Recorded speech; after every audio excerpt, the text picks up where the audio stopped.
L'autonomia deve essere data al Veneto il prima possibile, così il vice premier Luigi Di Maio oggi nel Bellunese. Zaia commenta ad Antena 3, musica per le nostre orecchie, ora avanti tutta. E Dalle, che il leader grillino, dice anche il reddito di cittadinanza è per gli italiani, poi precisa cambieremo la bozza, abbiamo chiesto ai veneti cosa ne pensano. Il padovano Giordani attacca Salvini, Marucco da Vicenza e Conte di Treviso difendono il decreto sicurezza, pronti a lasciare Lanci, la presidente regionale, la legge va applicata. 2 cittadini albanesi fermati dai carabinieri a Jesolo sono sospettati di aver tentato di uccidere un connazionale di 25 anni che si era salvato bussando alla porta di una famiglia. L'influenza uccide un 70enne con gravi patologie a Padova, un altro paziente in gravi condizioni, ma l'epidemia in Veneto è a rilento rispetto al resto d'Italia. Valdagno, città in lutto, si ferma per i funerali del conte Umberto Marzotto, commozione tra la gente per un uomo semplice e generoso che tra l'altro qui venne battezzato. La voce del tenore del Monaco torna a propagarsi per le vie del centro di Treviso, il disco vicino alla statua risuona ogni giorno alle 12 tra lo stupore dei turisti e l'apprezzamento dei trevigiani.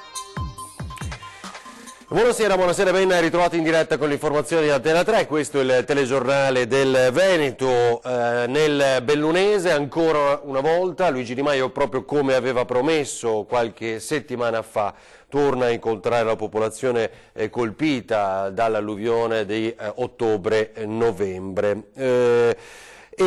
Oltre a portare il contributo alla montagna, lancia alcune importanti dichiarazioni nella giornata di oggi, una sulla quale arriveremo dopo, che è il reddito di cittadinanza, e capiremo meglio cosa sta avvenendo, ma è il tema dell'autonomia caro ai veneti che ci interessa in questa prima pagina del telegiornale. Va data e il prima possibile, dice Di Maio, dell'autonomia ai veneti, e poi ascolteremo anche Zaia. L'autonomia al Veneto sarà data e stiamo lavorando al massimo della nostra forza e della nostra volontà per ottenere questo risultato il prima possibile. Il cronoprogramma che ci siamo dati nell'ultimo Consiglio dei Ministri prevede il mese di febbraio come il mese in cui il documento sarà pronto. Non ha esitazioni, non vuol sentir tirare in ballo questo o quel ministro grillino. Ad Alleghe, di nuovo in visita alla montagna ferita, il vice premier Luigi Di Maio è perentorio sulla questione dell'autonomia e chiude ogni discorso su eventuali ritrosie del Movimento 5 Stelle alla concessione alla Regione Veneto di nuove competenze e nuove risorse. Non c'è nessuna volontà di disattendere il referendum, l'autonomia a questa regione, come alla regione Lombardia, come a tutte le altre regioni che lo chiederanno, si deve dare in un'ottica di un'Italia che resta sempre un'Italia solidale, perché io non credo che i veneti vogliano togliere ad altre regioni, vogliano soltanto l'autonomia che hanno chiesto con un referendum, e gli sarà data perché gli deve essere data. Parole accolte con soddisfazione e subito commentate dal presidente del Veneto, Luca Zaia. Per me è musica per le nostre orecchie dei veneti, anche perché parla la voce ufficiale dei 5 Stelle, pone fine alle polemiche e soprattutto zittisce quei pochi che tifano perché il Veneto non abbia l'autonomia. Il dibattito ci sta, aggiunge Zaia, ma le dichiarazioni di Di Maio costituiscono una pietra tombale su tutti coloro, dice, che coltivano aspettative di bloccare questo processo. È un atto di coerenza e va riconosciuto. Di Maio è venuto un mese e mezzo fa o giù di lì qui da noi a dire che avrebbe portato avanti la partita dell'autonomia, quindi avrebbe confermato quello che c'è scritto nel contratto di governo, lo conferma oggi, quindi tutto quello che noi abbiamo come aspettative si dovrà realizzare. E alla luce anche del fatto che poi dall'altro c'è Matteo Salvini come vice premier, che ha sempre sostenuto in maniera assolutamente iperconvinta questa partita, quindi io spero che con la fine di questo inverno si chiuda anche la partita dell'autonomia. E poi il tema del reddito di cittadinanza, va o no agli stranieri? Luigi Di Maio ha dovuto smentire anche questo, e poi c'è una novità dell'ultimo minuto. La smentisco perché la legge, come abbiamo sempre detto, è una legge che riguarda il reddito di cittadinanza per coloro che sono cittadini. Così, stamane, durante la sua visita ad Alleghe, il vice premier Luigi Di Maio ha risposto alla domanda sul reddito di cittadinanza agli immigrati residenti in Italia da almeno 5 anni, titolari di permesso di soggiorno di lungo periodo, mettendo a tacere le polemiche scatenatesi negli ultimi giorni sulla questione. Di Maio ha poi specificato: Io come ministro del lavoro e dello sviluppo economico devo occuparmi ogni giorno di creare più occasioni di lavoro, ma soprattutto di formare le persone per le occasioni di lavoro che stiamo creando, perché quando noi pensioniamo con quota 100 centinaia di migliaia di italiani e allo stesso tempo con gli investimenti nel dissesto idrogeologico, con gli investimenti nelle infrastrutture, creiamo nuovi posti di lavoro, ci dobbiamo anche chiedere se le persone non sono formate per quei posti di lavoro, è colpa loro? No. Dobbiamo formarle per inserirle. Questo sistema si chiama reddito di cittadinanza, lo conoscerete ed è uno strumento che non è per nulla assistenzialista, anzi mette mano ad una serie di strumenti assistenzialistici che ci sono stati in questi anni e che hanno dato soldi senza chiedere nulla in cambio. L'ex vice ministro all'economia Zanetti, veneziano Zanetti, ha visto quella bozza e smentisce la smentita di Di Maio. Le bozze del provvedimento che deve introdurre il reddito di cittadinanza ho avuto modo di visionarle e non comprendo francamente di cosa stia parlando il vice premier Di Maio.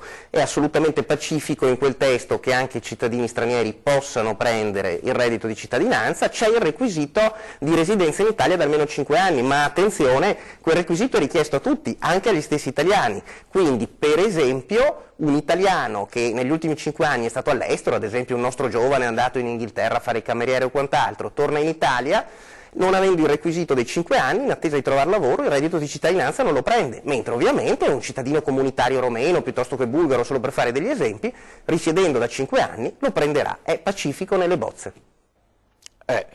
Tant'è che pochi minuti fa Di Maio ha detto l'obiettivo è darlo agli italiani e ai lungo soggiornanti che abbiano dato un grande contributo al nostro Paese. Non stiamo dunque parlando dei 5 anni che ci sono nella bozza del decreto che va cambiato, l'obiettivo è darlo agli italiani, lo precisa il vice premier Luigi Di Maio in relazione alle regole che consentirebbero di dare il reddito di cittadinanza anche agli stranieri. Di tutto questo dibattito abbiamo chiesto che ne pensano i veneti. Quelli regolari sì, quelli sì, siamo in un lavoro, siamo in una casa, ben vengano. No, perché io ho sempre pagato i miei contributi per avere la mia pensione per tanti anni e adesso sarebbe giusto che se la pagassero anche loro, per quanto siano regolari, ma ho qualche dubbio. No,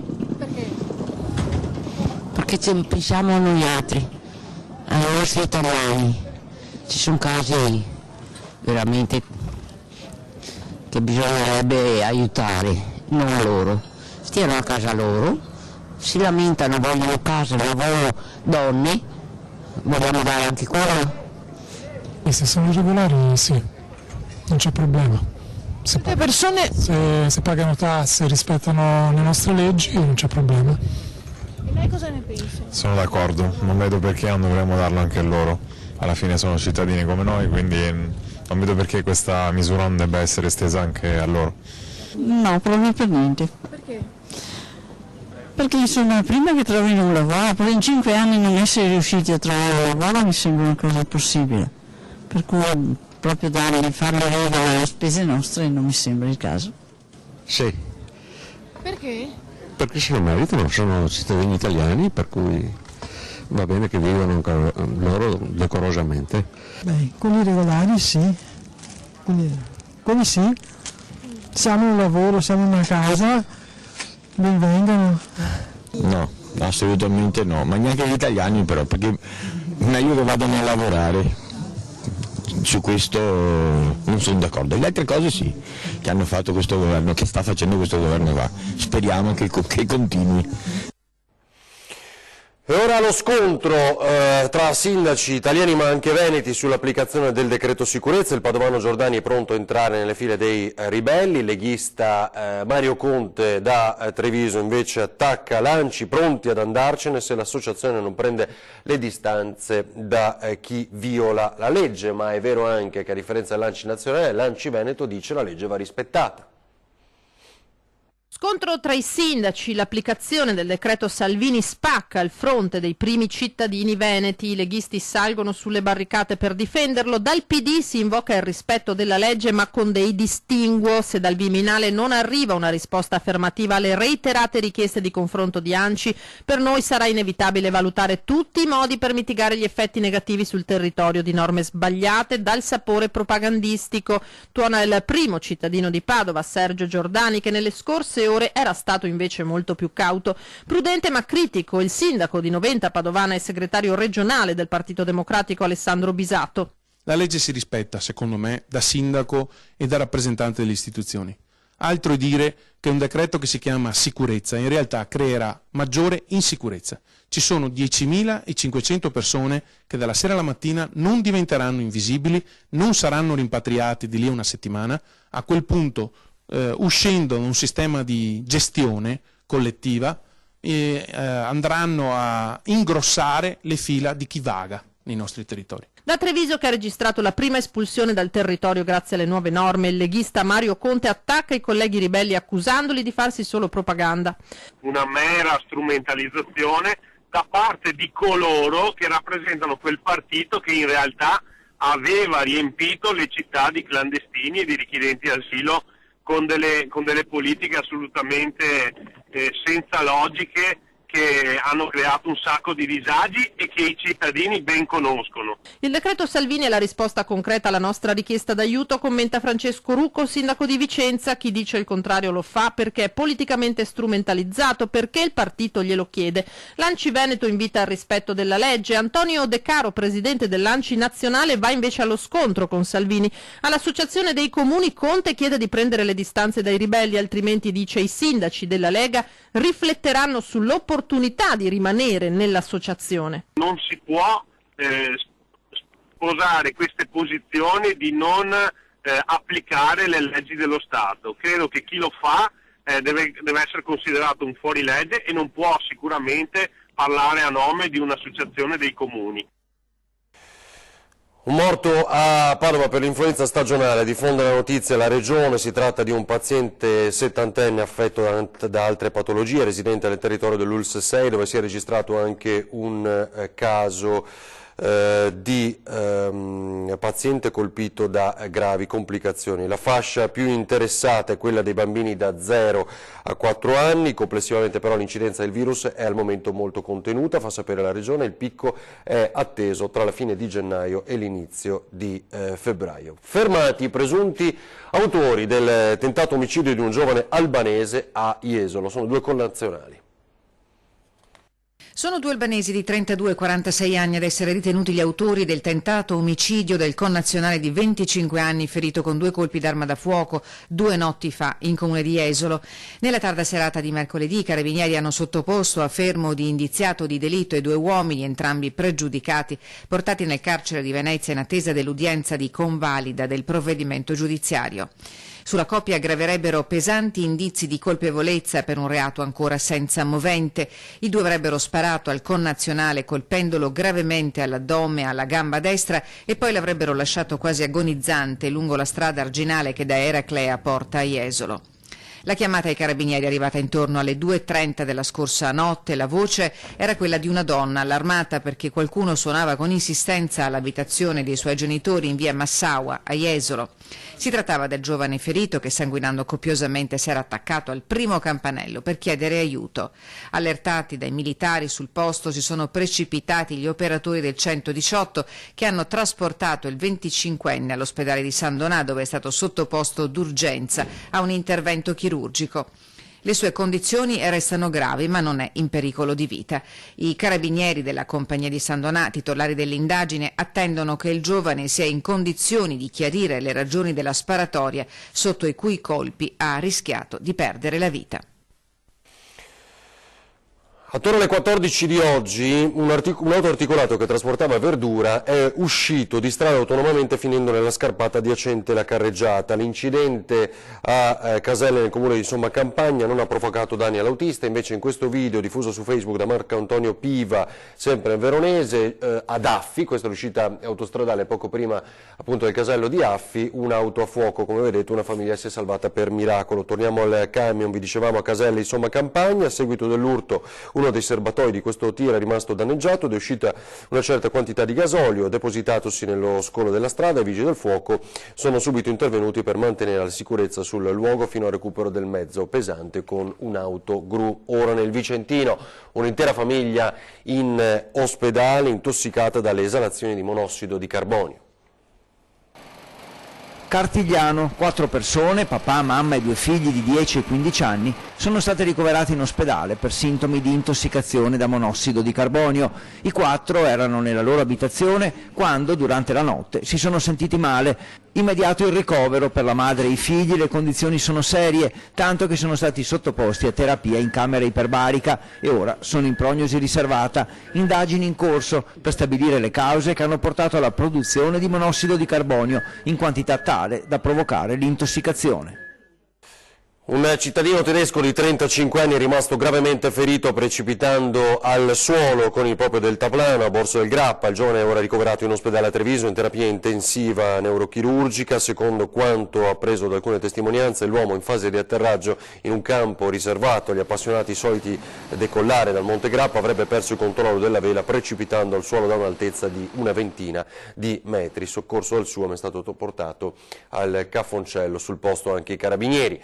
Poi Valdagno, oggi si è fermata la città di Valdagno stringendosi alla famiglia Marzotto per l'addio al conte Umberto. Valdagno si ferma per dare l'ultimo saluto al conte Umberto Marzotto, scomparso a 92 anni. Nel Duomo di San Clemente i familiari, gli amici, molti ex dipendenti delle aziende tessili dei Marzotto. Fuori, lungo le strade del centro, centinaia di cittadini, incuriositi ma anche affezionati alla famiglia che ha fatto molto per la città. La cerimonia è semplice, sobria, elegante. Don Gianni Trabacchin ricorda le qualità del conte Umberto e la sua capacità di mettere a frutto i talenti. Dico serenità perché il nostro fratello Umberto se n'è andato in questo tempo del Natale. Il 1° maggio del 1926 Umberto fu battezzato in questa chiesa. Non si celebrava ancora la festa dei lavoratori, ma quella data è stata profetica, visto poi come il conte riuscì a valorizzare il lavoro suo e dei suoi concittadini. Non era ancora la festa del lavoro qui da noi, ma è un buon motivo per dire che adesso si accomoda volentieri davanti al Signore anche con il titolo di dire talenti gli ho trafficati nel giorno del battesimo, sono stato battezzato nel giorno della festa del lavoro. Consegniamo ora la vita compiuta di Umberto, con tutti i suoi talenti trafficati. Al termine il saluto commosso del sindaco e del figlio Matteo. Papà era senz'altro un uomo mite ed equilibrato, era senz'altro un uomo di unione, in un certo qual modo di mediazione, però è stato, a proposito di talenti, è stato un uomo capace in realtà. All'uscita ad attendere il conte Umberto i sindaci del territorio, prima dell'ultimo viaggio verso il cimitero, accompagnato dalla banda musicale di Valdagno. 100 calze della Befana per i bambini di Padova, i giardini dell'Arena, un'altra iniziativa di residenti e cittadini per restituire alla famiglia uno dei luoghi più belli del centro, negli ultimi anni immerso nel degrado. Non c'è più spazio per lo spaccio. Sembra un gioco di parole, ma ai giardini dell'Arena, grazie alle iniziative per il Natale, è tornata la normalità, con le bancarelle e alcuni eventi di generosità che hanno animato il parco attorno alla Cappella degli Scrovegni. Domenica 6 gennaio l'evento conclusivo con la Befana che al mattino distribuirà 100 calze. Queste calze le darà la Befana stessa il 6 gennaio alle ore 11 ai giardini dell'Arena. Quindi invitiamo i genitori a portare i bambini, per i genitori poi c'è altro, c'è un vin brûlé, c'è un tè caldo e poi musica, intrattenimento ed altro, insomma. La vecchia con la scopa si porterà via tutte le feste, ma sarebbe il caso che non si portasse via il rinnovato clima che si vive nei giardini da prima di Natale. L'impegno del comune e delle associazioni deve continuare. I giardini dell'Arena sono uno spettacolo per le famiglie, cioè devono essere vissuti dalle famiglie con i bambini e dagli studenti e da chi vuole andare lì in santa pace a goderseli. Certo, non c'è più spazio per gli spacciatori.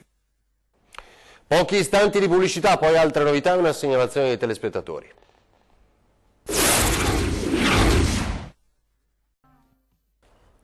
Torniamo in diretta al telegiornale del Veneto, crepe sul pavimento a pochi passi da Torre Belfredo, non solo la segnalazione di un residente veneziano, lo dico d'antenna.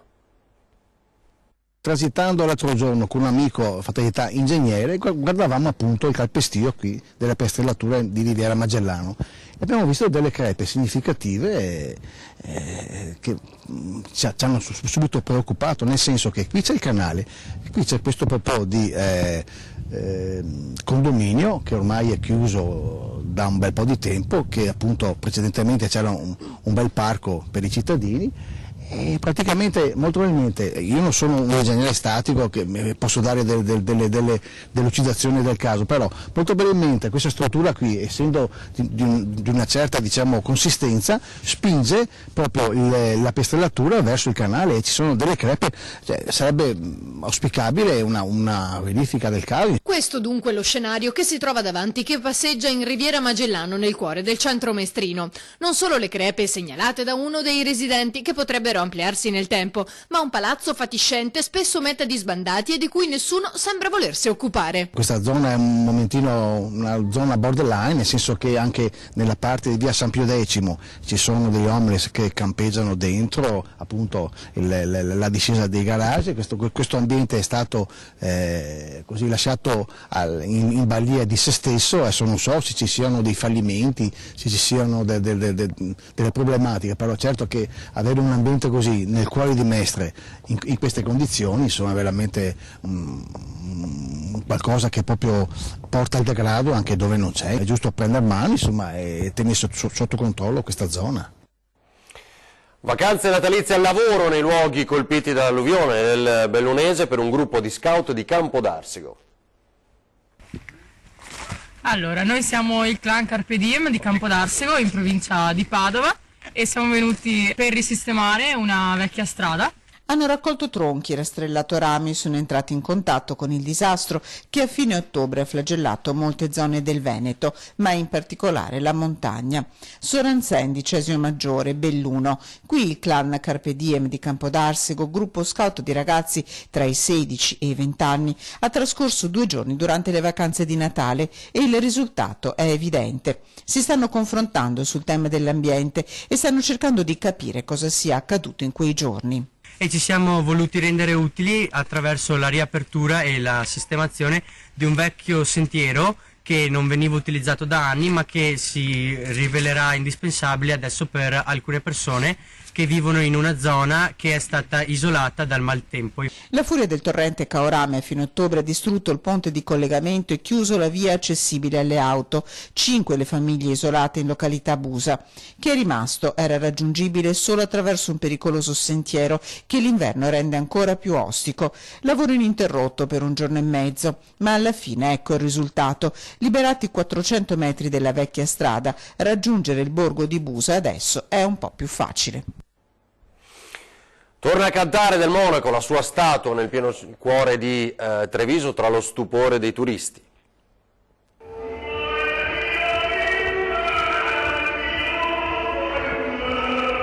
Da Vincerò a un amore così grande, la statua di Mario Del Monaco in piazza Borsa, tra lo stupore di turisti e residenti, inizia a cantare. Del Monaco dopo canta. Chi? Del Monaco. Quando canta che è morto. C'è un disco. Non ci ho mai fatto caso. La voce di Mario Del Monaco è inconfondibile e molto apprezzata. Con Caruso e Pavarotti compone la triade di tenori che più ha fatto conoscere al mondo la grandiosità della lirica italiana. Quando i turisti lo vedono, iniziano le fotoricordo.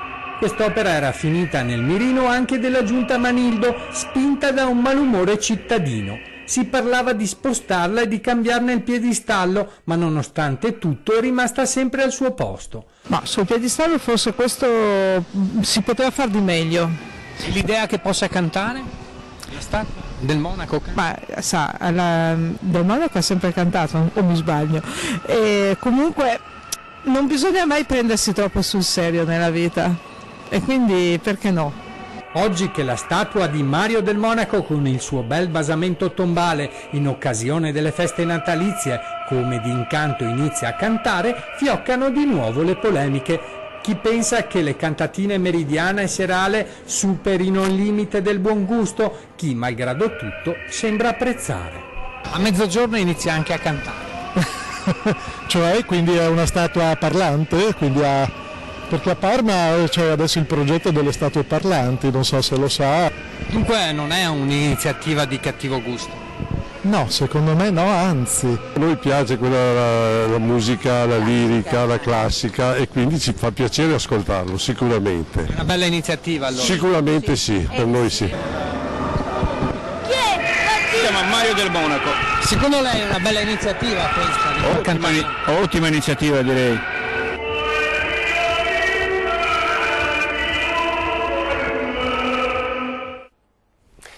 E ricordiamo che questa sera alle 20:10 c'è Alessandra Moretti, consigliere regionale del Partito Democratico, con la quale discuteremo dei temi di attualità. Appuntamento dunque a 20:10.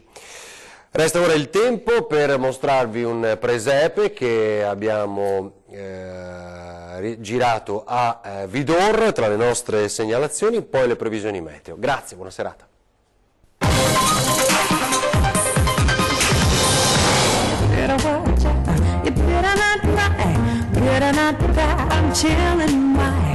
La particolarità di questo presepe è che è veramente un presepe di famiglia, nel senso che i personaggi sono tutti quasi familiari o comunque amici.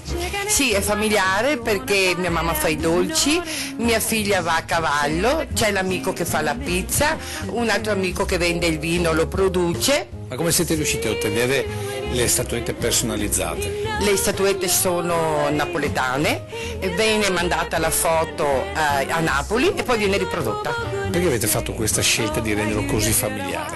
Perché Natale è uguale a famiglia, a fede, a riunione, ed è per questo che ho voluto inserire il mio cane, mia figlia, mia mamma e i miei amici. Ne approfitto per fare gli auguri a tutti voi di buon anno e di un felicissimo 2019.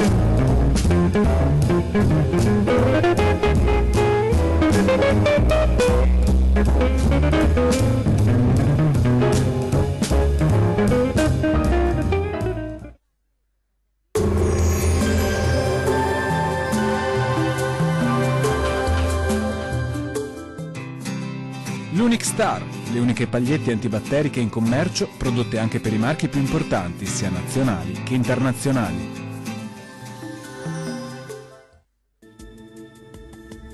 Ben ritrovati al meteo. Sul Veneto cielo sereno o poco nuvoloso in tutte le province. Temperature minime intorno ai -6 ai -3 gradi. Valori massimi intorno ai 2-6 gradi. Vediamo ora che tempo farà sul Friuli Venezia Giulia. Cielo sereno in tutti i settori. Temperature minime che si aggirano intorno ai -5 e -2 gradi circa. Valori massimi intorno ai 3 e 4 gradi. Vediamo infine la situazione meteorologica nel Trentino Alto Adige. Tempo in prevalenza soleggiato su tutti i settori. Temperature minime che si aggirano intorno ai -11 gradi. Valori massimi intorno ai -3 e -2 gradi. Dal metodo di Antenna 3 per ora è tutto, arrivederci al prossimo aggiornamento.